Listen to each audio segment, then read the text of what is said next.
전문가를 위한 일본 경제 비즈니스, 니혼 계좌의 비즈니스 시로 18번째 강의로 유통과 리테일을 살펴보기로 하겠습니다. 유통 한자고 리테일 영어인데 그 말이 그 말 같지만은 결국은 도매, 소매 같은 다양한 그 상품 유통 채널을 이 시간에서 살펴보기로 하는 겁니다. 4개로 나눠서 설명드리겠습니다. 우선은 우리의 기획은 백화점 업계는 지금 5개 회사로 통합되는, 어떻게 보면 지금 일본의 많은 시장이 지금 대형화, 뭐 은행에서 그렇고 종합상도 그렇고 이런 통합화가 지금 진행되고 있고요. 거기에는 홀딩 컴퍼니 제도가 새롭게 활성화된 것이 가장 큰 배경입니다.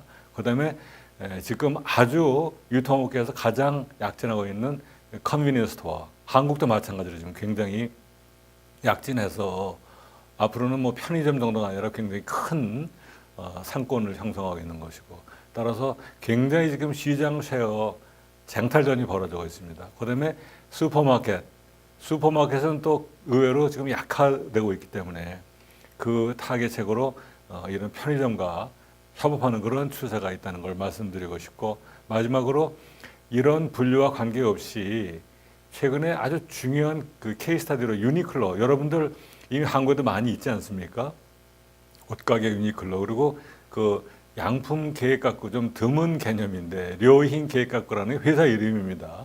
이런 2개의 좀 독특한 성공 모델을 참고로 우리 살펴보기로 하겠습니다. 전체적으로 유통을 구성하는 이 편의점, 슈퍼, 백화점이라는 그 섹터들의 추세를 좀 먼저 살펴보기로 하겠습니다. 맨 위에 있는 슈퍼마켓이 굉장히 아직은 제일 쉐어가 크지만은 감소 추세에 있고, 평행해서 백화점 내려가는데 혼자 올라가는 게 지금 편의점이어서 아마 조만간에 이 편의점의 컨비니의 그 시장 쉐어가 슈퍼를 앞지를 거라고 많은 사람들이 예상하고 있습니다.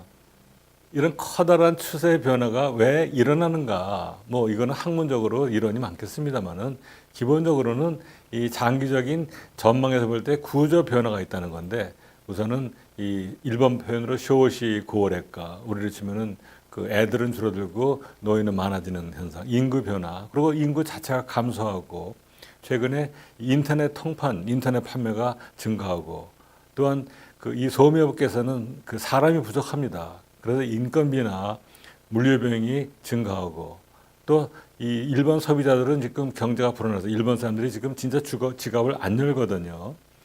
굉장히 전략하고 하는 이런 과정에서 결국은 과거에 멋있고 비싼 물건 팔던 백화점이 그다음에 물건이 많고 그 다음으로 비싼 슈퍼가 안 되고 그야말로 동네 편의점이 잘 되는, 어떻게 보면은 좀 슬픈 현상입니다만은 이런 현상이 벌어지고 있고, 이것 또한 한국에서 지금 나타나고 있다고 생각이 됩니다.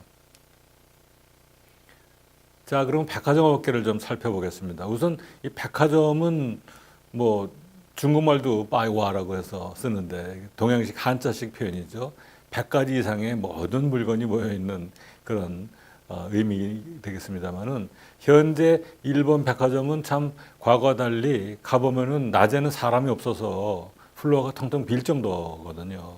그래서 제가 한 30년 일본에서 살면 이렇게 왔다 갔다 하고 살면서 가보면 백화점처럼 풍경이 바뀐 것이 드물게 생각이 되는데, 최근에 조금 변화는 그 대신에 외국인이 증가해서 특히 중국인이, 그래서 최근에 일본의 뭐 백화점이나 양판점에 어디 가면은 일본말보다 중국말이 훨씬 더 많이 들립니다. 그만큼 이 외국인, 특히 중국인의 증가가 회복세에 있다. 그래서 따라서 회복이 되고 있고, 그런 반면에 그 이런 어려운 환경 속에서 이런 백화점 업계는 그래서 구조 뭐 재편이라거나 또 수시로 리뉴얼하고 새롭게 닫았다가 다시 오픈하고 하는 그런 말하자면 굉장히 변화가, 내부적인 변화가 아주 심합니다. 그리고 백화점도 이제는 인터넷 판매를 굉장히 힘을 넣고 있고, 그것도 사실은 큰 도시에 있는 백화점들이고, 나중에 설명드리겠습니다만은 대부분의 백화점은 철도 회사가 하고 있습니다. 옛날에 일본이 국철이 있었고, 국철은 큰 간선도로만 다니고 큰 도시 중심에서 베드타운으로 나가는 것들은 다 사철, 민간 철도 회사들이었거든요. 그럼 철도 타고 왔다 갔던 사람들이 모이는데 백화점 만들어서 최근에 우리도 들어왔습니다만은 역사하고 백화점이 같은 건물로 들어가는 그런 모델이 형성됐기 때문에 사실은 대도시는 그나마 버티고 있는데 그것이 불가능한 말하자면 그 교통, 주거, 통근과 백화점이 결합 안 됐던 지방 백화점들은 지금 아주 어려운 상황이 있다는 거. 그리고 결국은 굉장히 프라이드가 있고 급수가 달랐던 백화점이 이제는 다른 소매업고하고 경쟁하거나 이제 협력을 해야 살아남는 그런 것이 최근에 일본 백화점업계의 현상이라고 볼 수 있겠습니다. 그럼 작년도 매출의 기준으로 보게 되면 이름은 우리 기억하기 위해서 좀 잘 봐주시기 바랍니다.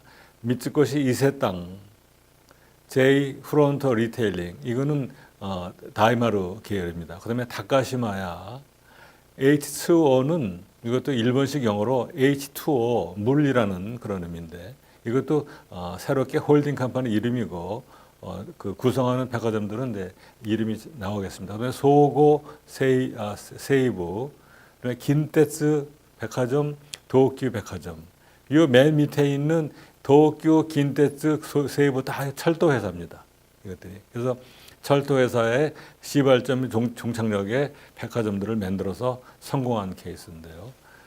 왼쪽에 이름을 보게 되면은 제일 유명한 오래된 미츠코시, 그다음에 이세땅, 다이마루, 마츠자카야, 타카시마야, 한큐, 일본말로 百貨店입니다. 百貨店, 한신 百貨店, 소고, 세이부 百貨店. 이 지금 5개로 통합이 돼서 미츠 이세땅이 합쳐서 홀딩 컴퍼니 산하에 있고 다이마루 마츠자카야가 프론터 리테일링이라는 미국 영어식 표현으로 됐고 그다음에 다카시마는 그대로 다카시마야 3회를 유지하게 고고하게 유지하고 있습니다. 그다음에 한기의 여기서 항이라는 것은 오사카를 말하는 겁니다. 오사카에 있는 오사카도 큰 도시니까요.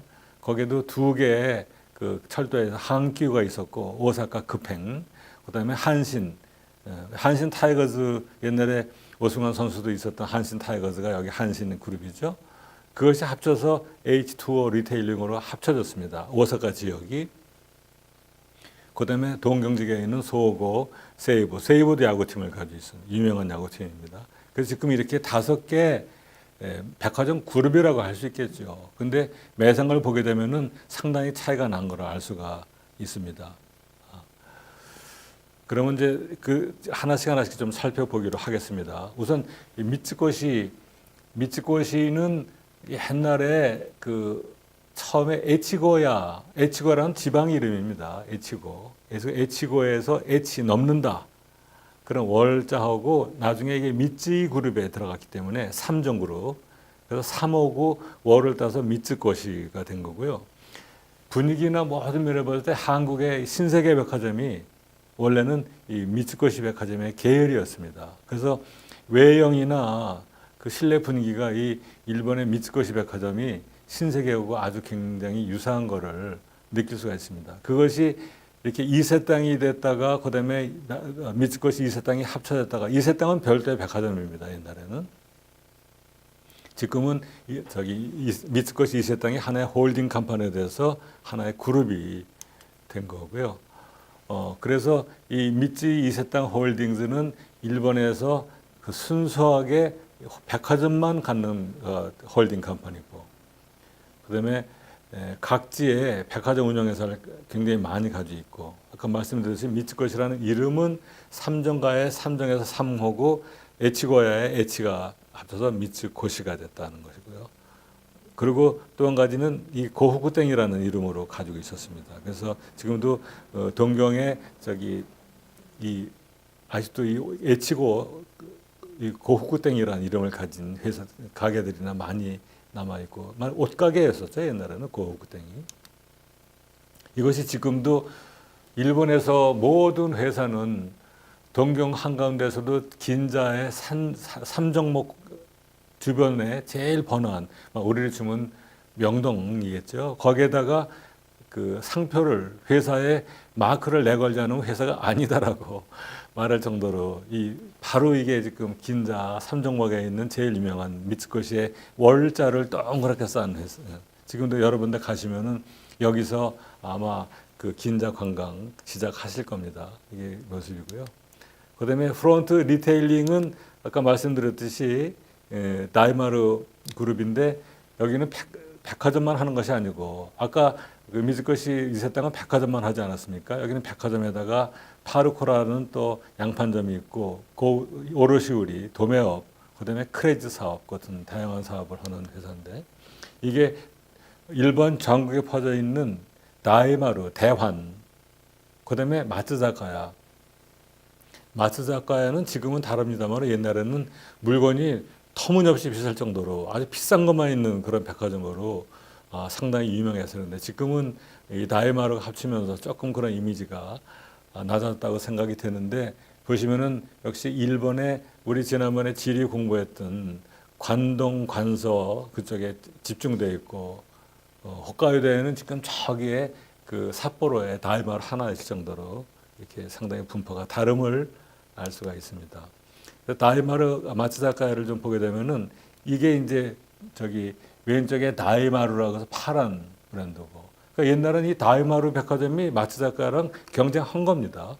또 바로 가까운 데 마츠자카야라고 이렇게 있는데 이것이 다 긴자에 있는 그 지금의 이 백화점들의 모습인데 한 가지 여러분 느끼시겠지만 사람이 별로 없습니다. 백화점이 건물은 크고 화려한데 들어가면은 사람이 없다는 게 상당히 좀 특이한 분위기입니다. 그다음에 이 다카시마야는 지금도 이건 오른쪽에 있는 것이 지금 니혼바시라고 또 동경에 아주 중심가구 고급 상점 상업가인데 거기에 있는 다카시마야 고도야죠. 근데 이 다카시마야는 원래는 옛날에 명치 중기니까 진짜 오래된 얘기입니다만은 지금 교토에는 이 가라스마라는데 여담입니다만 제가 교토에 한 2년 이렇게 있으면서 보니까 이 일본 사람들은 이 까마귀를 참 좋아한다고 할까. 까마귀를 두려워하지 않고 우리는 까마귀가 흉조라고 생각하는데 이 사람들은 까마귀를 굉장히 중시여겨서 교토의 제일 가운데 있는 지역이 이 가라스마라는 여기 오환이죠. 거기에다가 바로 그 옛날에 명치 중기니까 뭐 거의 150년 전 이상이 되겠습니다만은 거기다가 처음에 이것이 지금 다카시마의 첫 판잣집 저기 가게로 시작한 거죠. 그것이 지금 다카시마야가 되는데 아까 보셨듯이 다카시마야는 다른 기업이랑 통폐합 없이 그대로 일직선으로 달려온 게 굉장히 특이한 현상입니다. 그럼 앞으로 점점 더 커지는 이 컨비니언스 스토어 이거는 우리도 마찬가지이기 때문에 좀 귀담아 들어주시길 바라고요. 그리고 현재 일본에 줄여서 그냥 컨비니 그럽니다. 컨비니 업계를 보게 되면은 질과 양을 추구해서 상당히 지금 각 업체가 확대하고 있다. 제가 사실 일본에 출장하게 되면은 어떤 때는 뭐 아침이나 저녁 간단하게 이 컨비니에서 사 먹는데 굉장히 물건이 좋습니다. 이 볼펜 하나도 뭐 이런 백화점보다 몇 분의 1밖에 안 되는데 질이 거의 차이가 안 날 정도로 굉장히 그래서 어떤 사람들은 일본에서 독신자들이 늘어나는 이유가 뭐 결혼 안 해도 이 콤비니 가게 되면은 식생활은 해결이 되기 때문에라는 참 웃지 못할 해석도 있습니다만은 굉장히 질이 좋다는 게 많이 느껴지고요. 그다음에 외국인들이 와서 무지하게 많이 그 콤비니를 즐기고 있다는 거. 이것이 지금 그런 시장의 변화 속에서 세계 회사로 압축되는 여기도 그런 과점화가 진행되고 있고 이 회사들이 지금 이런 그런 개발력이나 사업력, 자금력으로 아시아에 지금 굉장히 전개를 많이 해서 뭐 우리 한국에도 지금 일본 브랜드의 이런 편의점이 좀 많이 늘어나고 있고 중국이나 동남아시아는 굉장히 주도적입니다. 이것들이. 근데 문제는 여기가 이 인터넷 판매라는 것이 큰 여기 이 사람들에게는 그 경쟁 상대나 커다란 장애물이라는 거. 또 한 가지는 진짜 편의점이 많습니다. 우리도 많습니다. 그래서 편의점이 너무 인구에 비해서 포화 상태이기 때문에 이거를 어느 형태든 간에 시장이 정리되지 않으면 안 된다라는 것이 지금의 인식이고 또 한 가지는 그 안에서 큰 기업하고 중소기업, 알려진 브랜드하고 알려지지 않은 브랜드가 굉장히 격차가 심해서 점점 벌어지고 있습니다. 일본에서 상위 업체들을 이름을 읽어보겠습니다. 우선 세븐일레븐. 사실 세븐일레븐은 미국에서 시작한 편의점, 원래 개념은 그 컨비니언스 스토어는 이 미국에서 세븐일레븐이 일본에 건너와서 일본 세븐일레븐이 성공해서 본사를 흡수해버려서 거꾸로 바뀌어버린 거죠. 원래는 이게 미국 회사입니다. 세븐일레븐이. 일주일 내내 한다는 그런 개념이고요. 그다음에 로슨, 그다음에 패밀리마트, 미니스토프, 사클 K, 상크스. 아마 위에 있는 3개, 4개는 다 한국에 있지 않을까 이런 생각이 드네요. 근데 여기도 아까 우리 백화점 재편 비슷하게 왼쪽에 세븐일레븐 옛날에 있던 거는 패밀리마트, 그다음에 AM, PM도 있었습니다. 오전이고 오후고 다 한다. 그다음에 사클 K, 상크스, 로슨, 미니스톱이 지금은 세븐일레븐이 오른쪽으로 그대로 들어가고, 그다음에 이 초록색에 있는 것이 지금 패밀리마트하고 사클 K, 상크스로 지금 공존하고 있는 거고, 로슨, 미니스톱 이게 4개 브랜드로 지금 압축되고 있는 상태입니다. 그래서 보면 상당히 4개라고 하지만은 세븐일레븐이 점포수가 19,000개, 패밀리마트가 18,000개, 엇비슷한데 로스는 상당히 내려가서 12,000개, 그 다음에 4위는 뭐 아직은 따라오지 못한, 결국은 3개가 과점하는 그런 시장 체제를 지금 보이고 있습니다. 조금 더 이 5대 컨비니언스 스토어를, 여기서 이제 5대라는 것은 아까 사클 K를 별도로 따져서 하는 건데요. 지역적으로 굉장히 다름을 알 수 있는데, 역시 세븐일레븐이 빨간색이 이 관동 지방에 압도적으로 많이 퍼져 있다 하는 거고요. 그 위에는 로슨. 그래서 지난번에 일본에 2014년 큰 지진 났을 때 거기다가 가장 많이 기부한 것도 이 로슨이라는 회사였었습니다. 그다음에 패밀리마트, 사클 K, 여기들은 뭐 산재에 있고 그렇습니다. 그리고 이 홋카이도는 이렇게 세이코 마트라고 이 동경이나 오사카에서 거의 보지 못하는 회사가 이렇게 많이 퍼져 있는, 지역적으로 분포가 다름을 알 수가 있습니다. 한 가지 재미있는 거는 1등을 달리는 세븐앤아이 홀딩스가 최근에 그 백화점 그룹이 아까 나왔죠. 그 오사카 한큐 한신그룹이 통합된 H2O, 보면 오른쪽에 영어로 H2O 리테일링 되어 있습니다. 왜 이 물리라는 이름을 채택했는지 모르겠지만은 이 2개가 서로 합쳐서 도쿄에 본사가 있는 세븐앤아이 홀딩스하고 오사카 본사가 있는 H2 그룹이 서로 분야가 다른. 근데 덩치는 지금 세븐아이가 원래는 컨비니언스 아니겠습니까? 세븐일레븐. 근데 슈퍼마켓, 백화점, 소고 등을 합쳐서 순수하게 백화점 체인인 슈퍼마켓인 H2O고 합치는데 상당히 그 업력은 차이가 나서 매상고는 6조 내에서 1조, 그다음에 영업이익도 3,500억엔에서 굉장히 많은 차이가. 그래서 편의점을 중심으로 하는 그룹이 더 압도적인 힘으로 이렇게 자본 제휴하는 것을 볼 수가 있겠습니다. 그다음에 슈퍼마켓이 사실은 얼마 전까지만 해도 지금도 마찬가지라고 한국에서 봅니다만, 이런 슈퍼마켓이 굉장히 중요한 생활에 중요한 그런 말하자면 파트너 아니겠습니까? 근데 이 슈퍼마켓이 편의점에 눌려서 굉장히 지금 후퇴하고 있다는 것이 중요한 원이라고 요인입니다. 그래서 이 슈퍼마켓 체인에서는 이온그룹하고 아까 나온 세븐앤아이 홀딩스가 양강 체대를 구성하고 있는데, 이 인구가 줄어들고 고령화가 지나면서 기본적으로 식품이 중심이기 때문에 시장이 축소되고 있다 하는 거.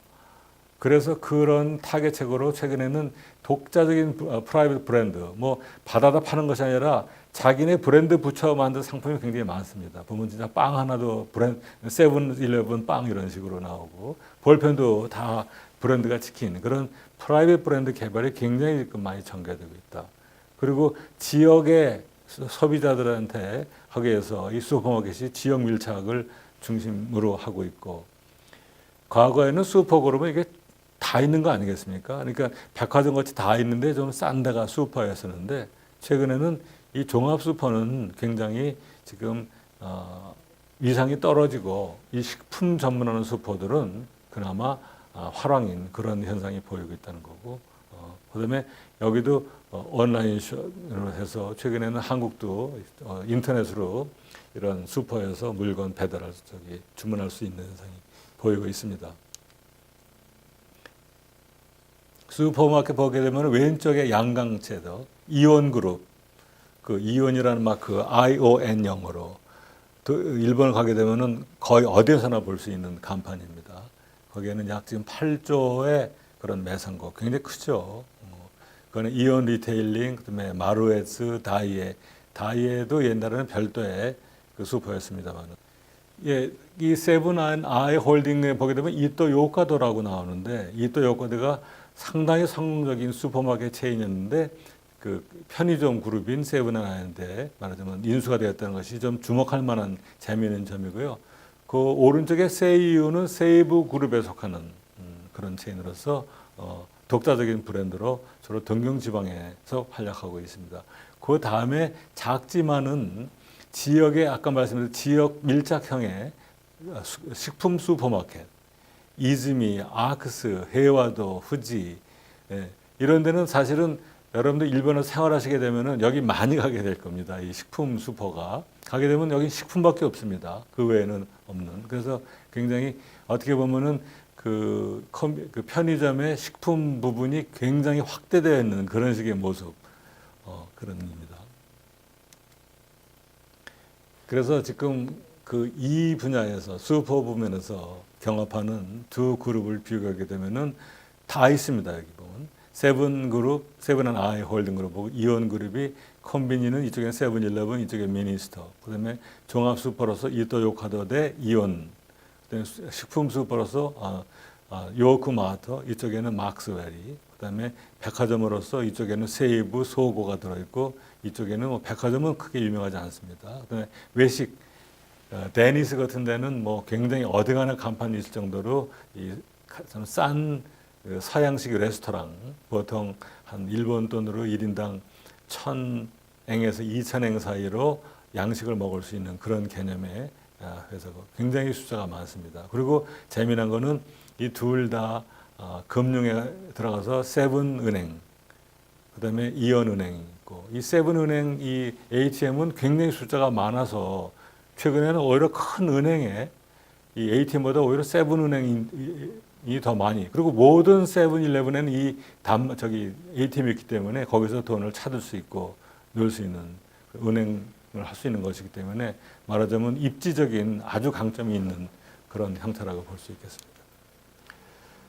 그리고 나서 아까 말씀드린 그 백화점이나 콤비니나 슈퍼가 아닌데 그냥 보통 옷가게인 이 세계적으로 유명해진 유니클로하고 그 료힝 계획 갖고 양품을 계획하는 그런 회사를 한번 살펴보기로 하겠습니다. 우선 유니클로 이름도 참 잘 졌다고 생각해요. 모든 사람이 똑같이 입을 수 있는 클로딩이다 하는 그런 유니클로 이 유니클로 브랜드로 캐주얼 의류를 생산 판매하는 일괄해서 전개하는 회사다 하는 거고 원래는 그냥 1949년에 야나이라는 두 형제가 그냥 야마구치의 우베라는 조그만 그 시에서 시작한 아주 자그마한 그냥 옷 제조 가게였었죠. 이것이 무려 한 40년 후에는 미국의 그 갭을 따라서 이 제조용 소매업 사업 전환, 모델을 전환해서 대성공을 한 그런 케이스인데 여기서 보게 되면 이 SPA 말하자면 스스로 독자 브랜드로 어패럴, 의류 만들어서 판매하는 그런 체인 세계적인 거. 인디텍스 스페인에 그다음에 H&M 미국 가면 우리 유명한 갭 있지 않습니까? 또 스웨덴의 H&M도 최근에 많이 입점을 했는데 그 다음에 이 유니클로가 네 번째로 올라와 있는데 뭐 이런 말하자면 증가율 같은 것이 다른 데 앞지르고 있다는 거.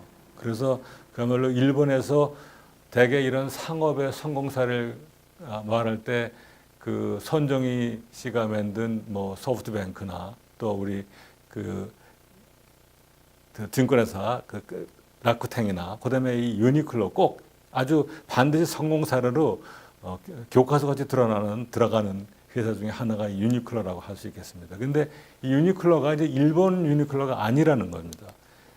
이렇게 많은 나라에 지금 유니클로 사업이, 그래서 월드 유니클럭이라고 이름을 붙일 정도로 그야말로 두 형제가 일본의 지방에서 만든 조그만 의류 제조업체가, 그것도 캐주얼 업체가 이렇게 세 개의 체인을 갖게 되는 그런 놀랄만한 사실은 변화겠죠.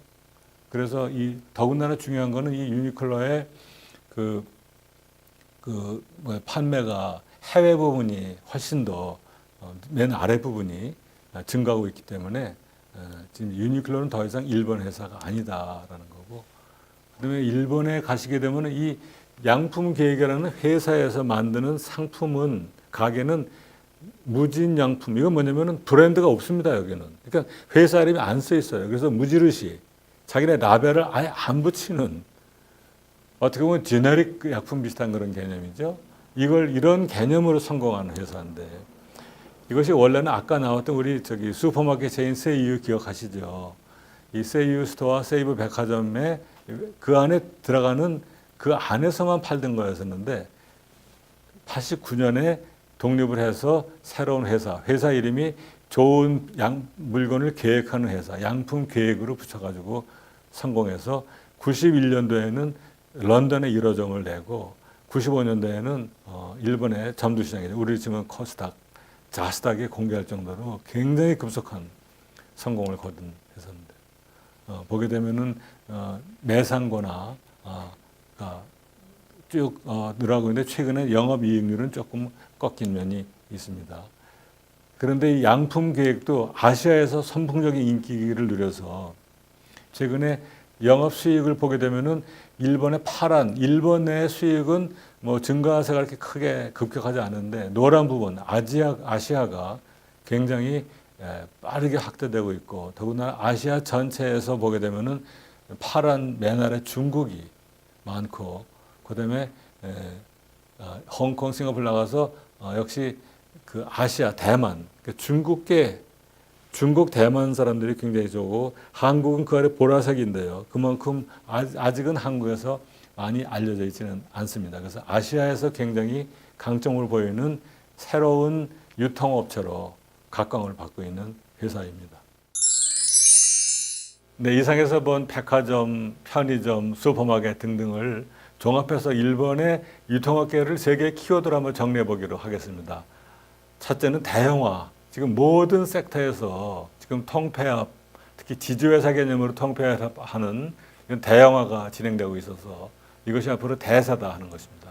또 한 가지는 그야말로 클릭 앤 포털이죠. 이런 점포하고 온라인이 융합돼서 결국은 앞으로는 판매 및 구입의 편리성, 이것이 성공의 핵심적인 요인이라는 것이 극명하게 드러났다. 그리고 이것이 대형화하기 위해서는 플랫폼을 형성해야 되기 때문에 대형화와 사이버화가 병행해서 진행되고 있다라고 말씀드릴 수 있겠습니다. 그리고 일본의 유통업은 이제는 더 이상 일본 사람만 갖고는 안 된다는 겁니다.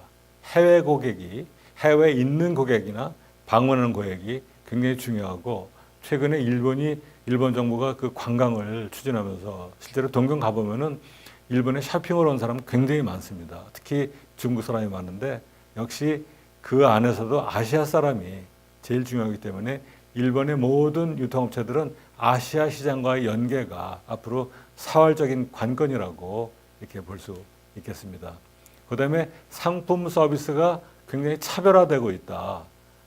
똑같은 상품 파는 것이 아니라 우선 슈퍼나 이런 데서는 지모토에 그 동네에 밀착해서 동네 사람들이 좋아하는 걸 팔려면 안 된다는 그런 차별화의 그 추세가 형성되고 있고, 또 한 가지는 앞으로는 그야말로 판매 경로가 온라인, 오프라인이 융합되지 않는데, 특히 지금 편의점은 그것이 가장 큰 과제로 등장하듯이 이 온라인, 오프라인 융합이 앞으로는 차별화의 중요한 결정 요인이 된다. 이렇게 정리해 볼 수 있겠습니다.